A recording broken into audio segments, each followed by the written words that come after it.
Shafiqa, doctor Shafika, doctor Shafika, district hospital, district hospital, district hospital, district hospital, district hospital, superintendent, superintendent, superintendent, doctor Shafika, doctor Shafika, administration की steward, administration की steward, administration की steward, administration की steward, doctor Shafika. नाम संदीप ठाकुर है, मैं दक्षिण का रहने वाला है।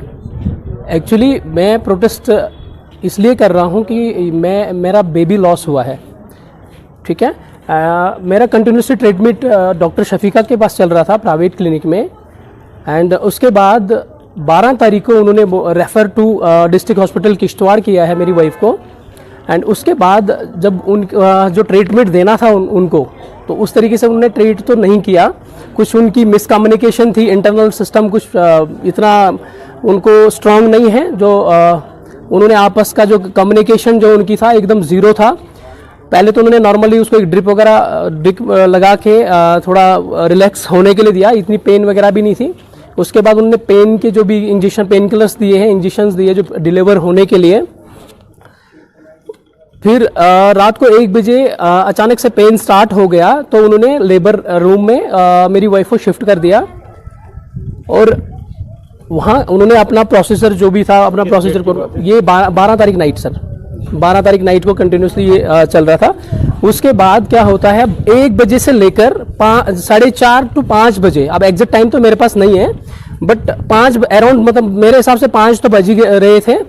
वहाँ तक इन लोगों ने हमें मतलब इतना सस्पेंशन में रखा कि ठीक है 2 मिनट में डिलीवरी हो जाएगी, 3 मिनट में टाइम की बात करें, डे की बात करें या सर नाइट की बात कर रहा हूँ मैं। नाइट की, ये नाइट से स्टार्ट हुआ था, तो डे में ये मतलब मॉर्निंग में आ गया फिर ये। तो इन्होंने कंटिन्यूसली हमें मतलब कंफ्यूज कर दिया कि हो क्या रहा है अंदर, हमें पता भी नहीं है।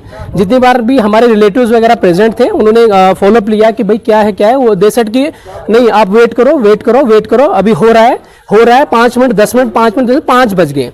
एंड उसके बाद आगे क्या हुआ है तो वो मुझे नहीं पता, क्योंकि ये तो non availability of the doctors जो भी ये अभी हुआ है, जो हैपन हुआ है यहाँ पे मेरे साथ, तो वो cause of the doctors only, क्योंकि डॉक्टर प्रेजेंट नहीं थे।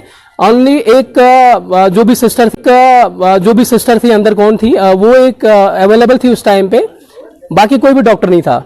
अगर डॉक्टर का कहना है, जब मैंने डॉक्टर से कंसल्ट किया तो डॉक्टर का कहना ये है कि हम लोग प्रेजेंट थे। अगर आप प्रेजेंट थे, अगर अगला पेशेंट अगर बेबी डिलीवर नहीं कर पा रहा है तो आपको सिजेरियन करना चाहिए था, जो कि हुआ नहीं है।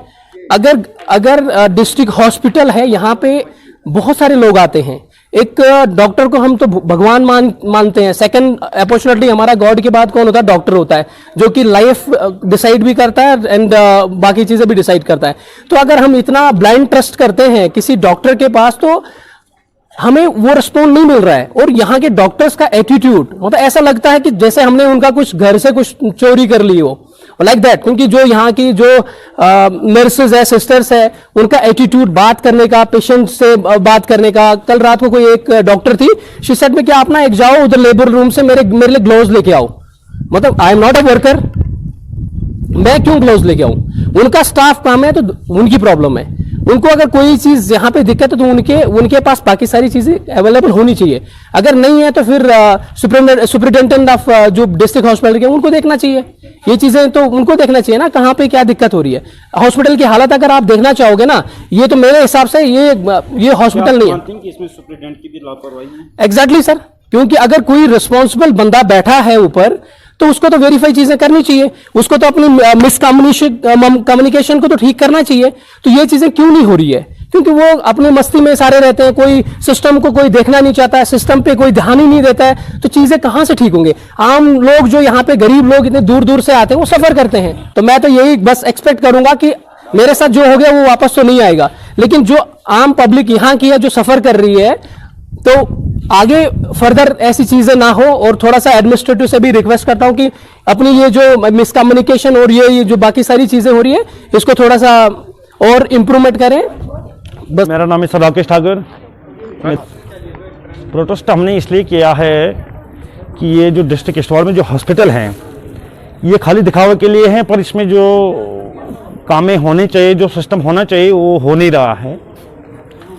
यहाँ पे खैर हम गांव के रहने वाले हैं, गांव में रहते हैं। ये मेरे ब्रदर हैं संदीप जी, कि बरनाला में रहता हूँ सर। दक्षिण में एक जो है कि गांव के बरनाला पड़ता है, वहाँ का रहने वाला हूँ। और हमारी जो है छोटी भाभी यहाँ पे 6 महीने से रह रही थी, और ये केस जो था ये स्पेशली जो था डॉक्टर शफीका के पास। तो लेकिन उन्होंने बोला है कि मतलब जो भी हमारी कुछ जो प्रोसेस अभी चल रहा है वो हम करने के लिए तैयार हैं, वो भी करेंगे। तो लेकिन यहाँ के जो डॉक्टर हैं, मैं चाहता हूँ कि इनको फौरी तौर से यहाँ से शिफ्ट किया जाए। और हम दक्षिण से कम क्या कहते हैं 500 किलोमीटर या 1000 किलोमीटर क्या कहते हैं इधर आते हैं, मतलब 2-3 लाख रुपया हम यहाँ पे खर्चा कर रहे हैं, रूम करते हैं, बैठते हैं, और लास्ट पे जो है कि मतलब 1 साल जो है कि हम मतलब कवर करते हैं। अभी 9 महीने मतलब क्या कहते हैं हमने इस चीज को देखा यार कि बच्चा होना चाहिए, किश्तवाड़ में जाएंगे हम, हमें कोई प्रॉब्लम नहीं होगी। लेकिन अभी हमारे पास क्या है, हम तो खो गए ना सब कुछ। जो हमारा मतलब जो भी खर्चा है वो भी इधर से जिस चीज की हमें खुशी मिलनी थी, तो हम यहाँ से मतलब क्या कहते हैं परेशान होकर निकल रहे हैं। यहाँ तक इनको सेटिस्फाई, ये मुझे रात को कहता नहीं जी आप इंक्वायरी, मुझे पता है इंक्वायरी में क्या निकलता है। यार आप हर चीज पे डाउट करोगे तो उसमें क्या कर सकता हूँ। अच्छा नहीं जी आप अपने किश्तवाड़ हॉस्पिटल के बाहर दक्षिण के कुछ लोगों ने प्रोटेस्ट किया, किस बारे में प्रोटेस्ट किया, क्या बताना चाहेंगे आप इसको लेकर? ये देखें जो इंटरवीनिंग नाइट थी 11 और 12 की रात, उस रात को एक यहाँ पे जो है IUD डिलीवरी हुई थी और डेड बेबी जो है पैदा हुआ था। तो उसके जो वारिस हैं उस फैमिली से वो प्रोटेस्ट कर रहे हैं कि वो अलेज करते हैं कि यहाँ पे नेग्लिजेंस हुई है। आप देखें ये पेशेंट जो है रात के तकरीबन 11-12 बजे हॉस्पिटल के 11 और 12 के दरमियान में हॉस्पिटल में आया। यहाँ पे जो स्टाफ था अवेलेबल, वो डॉक्टर जो था उन्होंने उसको अटेंड किया। उसके बाद जो है कंसर्न कंसल्टेंट को भी कॉल किया गया, उन्होंने भी अटेंड किया। और अनफॉर्चुनेट बात है कि एक डेड बेबी जो है डिलीवर हुआ, जो किसी भी हालत में हेल्थ डिपार्टमेंट के लिए भी ये कोई अच्छी बात नहीं है। हमारी पूरी हमदर्दियां उस फैमिली के साथ हैं। और इसके उनके जो ग्रीवेंस है, उनकी वर्बल कंप्लेंट के ऊपर हमने एक कमेटी जो है 3 डॉक्टर सीनियर डॉक्टर्स की एक इंक्वायरी कमेटी कॉन्स्टिट्यूट की है, जो इसका इन डेप्थ जो है इसकी इंक्वायरी करेगी। और इनको 5 दिन का टाइम इस इंक्वायरी कमेटी को दिया गया है, जिसमें जो है रिकॉर्ड की भी चेकिंग होगी और इनके जो पेशेंट रिकॉर्ड है, जो हॉस्पिटल रिकॉर्ड है, और इसके साथ साथ जो इंटरव्यूज जो है पेशेंट के और स्टाफ और डॉक्टर्स के भी इंटरव्यूज लेके उसके बाद जो कमेटी की सिफारिशात होंगी उन पे फिर आगे का रास्ता जो है वो अपनाया जाएगा। सर अगर हम उस नाइट की बात करें, कौन डॉक्टर उस नाइट को प्रेजेंट? डॉक्टर साइमा जो थी, डॉक्टर साइमा ड्यूटी पे थी, उन्होंने उसको अटेंड किया। उसके बाद गायनेकोलॉजिस्ट और जो लेबर रूम का स्टाफ जो होता है वो उन्होंने अटेंड किया।